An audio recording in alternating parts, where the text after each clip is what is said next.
Hey everyone, it's Kelly here with She Learns Video, and today I am going to be walking you through a recent brand film that I completed. So this will hopefully give you a look into how I edit and put together my brand films. This is just a short and simple film, and I'm excited to share.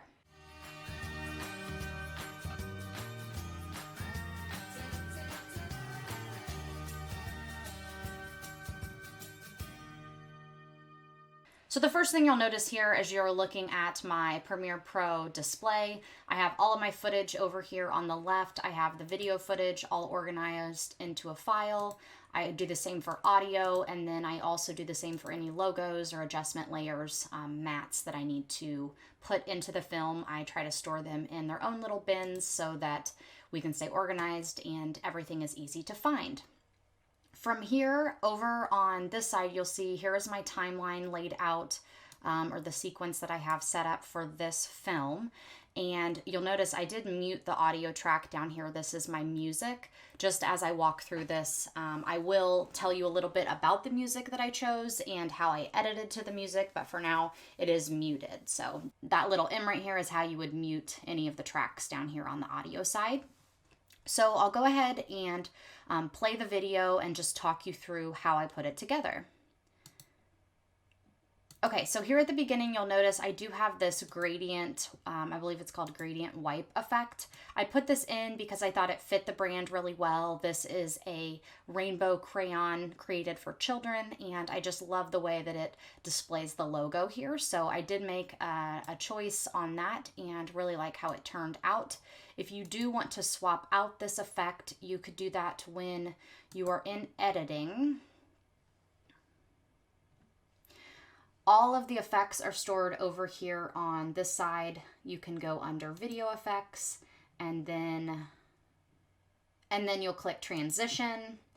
And here there are all different kinds of gradient wipe, dissolve, Venetian blinds, anything you're interested in doing as far as transitions go, you can find that over here.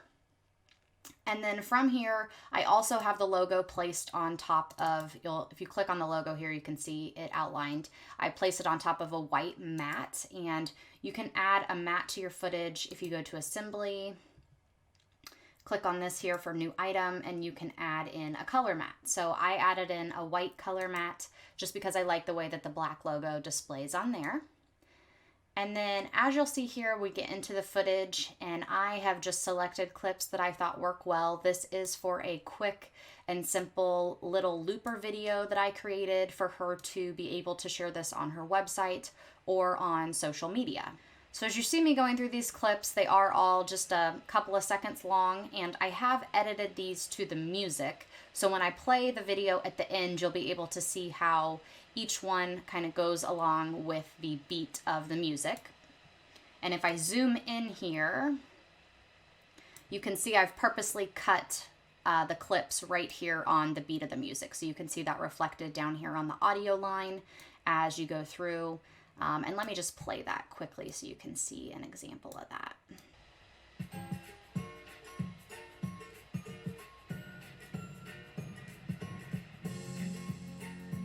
So as you'll see there, I did edit along to the music, and some of the clips I left a little bit longer, but I intentionally chose when I shifted in the clips due to the beat of the music. That just really gives your films a more professional vibe, and I really think it helps all of the imagery to pop right along with the music.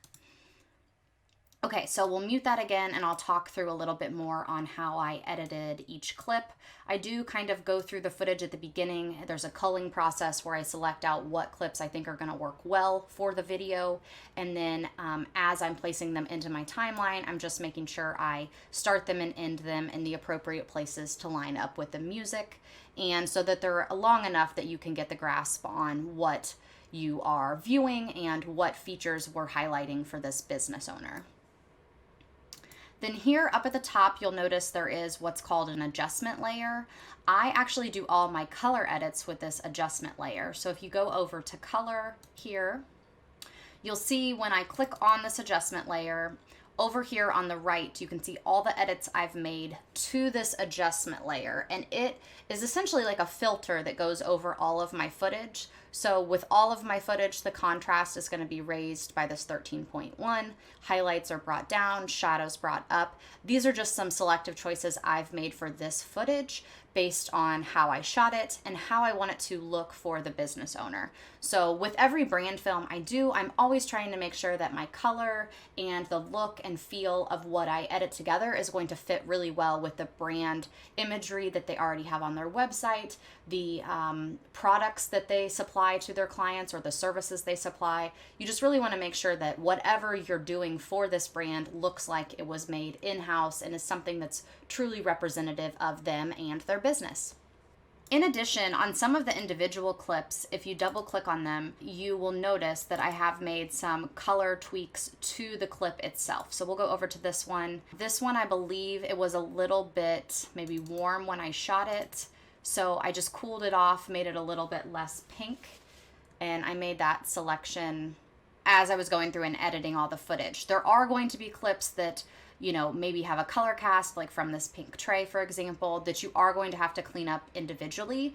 The adjustment layer doesn't necessarily cover everything. You will need to go through and look at your individual footage. You know, some of them are going to be maybe a little brighter or a little darker depending on your location. And that's why it's nice to be able to click on the individual clip and then bump up exposure if you need to, or adjust your white balance for an individual clip rather than this adjustment layer that goes over the entire video. You could also make the adjustment layer for part of the video.